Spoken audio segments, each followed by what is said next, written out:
Let's continue the discussion now because joining us is Acting Labor Secretary Julie Su, joining from Washington. Secretary, great to speak with you again today. I want to talk about the response rate. We were just having that conversation with Mike McKee. So just how low was the response rate, of course, in the wake of Hurricanes Helene and Milton, and when would you expect it to pick back up?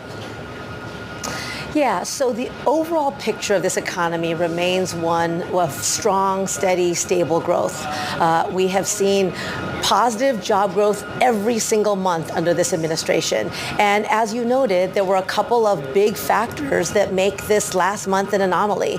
There were the devastating hurricanes, which meant that there were jobs that people, businesses that were closed.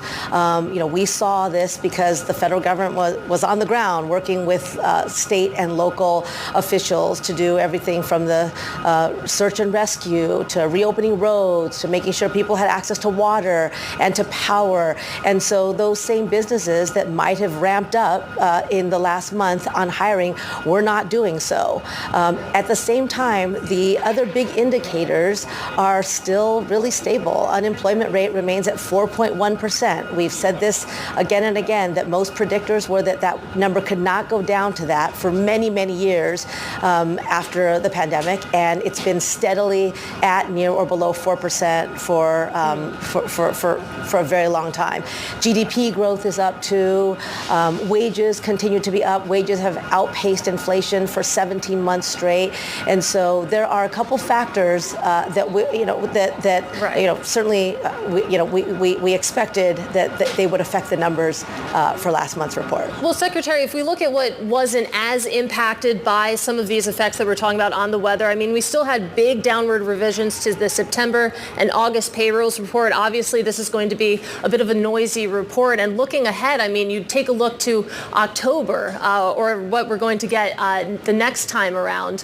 How big would we expect those revisions to be?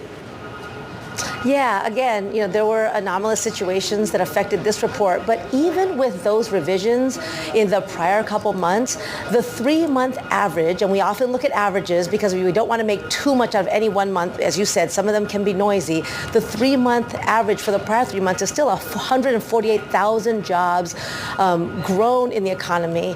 And again, if you look at overall indicators, people have been predicting a downturn for a long time in this economy, and it just has not, that's not what's happened. And that doesn't happen by accident. It happens because of steady leadership and, again, the investments that we've made in America, in manufacturing and construction and clean energy are having an effect. And that is one of the key reasons for the strength of the economy that we've had. Those investments will continue, and they are, that's part of the impact that we've seen over the last really 3.5 years.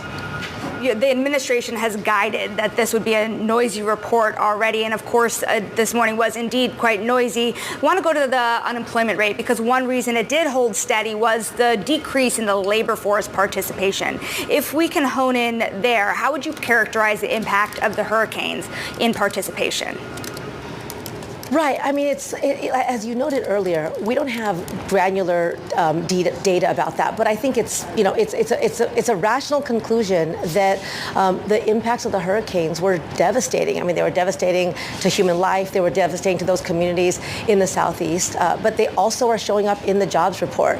Having said that, the overall labor force participation rate also remains, it's steady. It's at historic highs. So when we talk about the economy, we have to look at trends. And the trends overall on all major indicators, continue to signal an economy that's very strong. And there is nobody who's reassessing the overall health of the economy based on these numbers, which are really affected by a couple of things that happened last month. I'd also love for you to go into the impact of the strikes as well. Obviously, the Boeing strike, as well as others, have impacted that manufacturing number, but the Boeing's latest union endorsed the latest offer.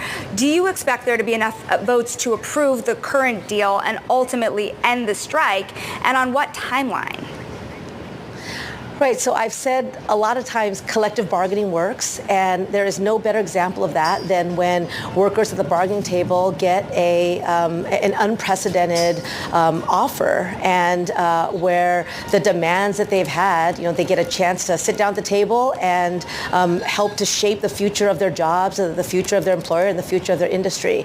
It is true that the tens of thousands of workers being on strike are also one reason for the jobs numbers that we see this month. And the workers will decide. They have been demanding makeup in wages and other working conditions for what's been over a decade of not having them, and so they now have an offer before them. And it was a privilege to help bring the parties together, to help move those talks along, and they'll vote on Monday.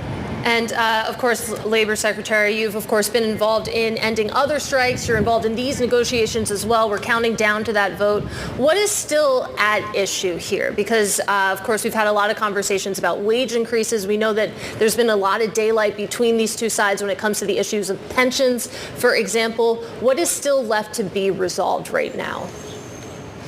I mean, these issues of retirement security, of benefits, making sure that workers can go to the doctor without breaking the bank, all of these things are fundamental to a good job. And in unions, workers usually have those things. They're not something that every worker gets to enjoy.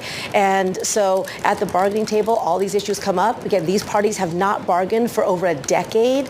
And now that they've been able to do that, the workers have been able to surface issues that have been on their minds for a very long time, and they now have an offer that addresses the issues that they brought to the table. And I really need to give credit to both parties for coming to the table, for doing the hard work. These things are never easy. They often take all night. I've been at the table all night.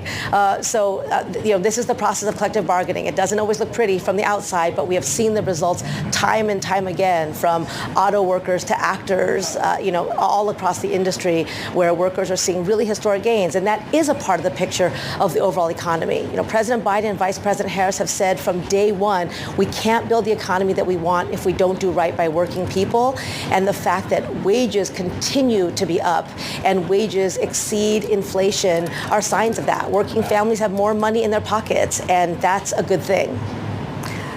Our thanks to Acting Labor Secretary Julie Su. We do have to leave it there.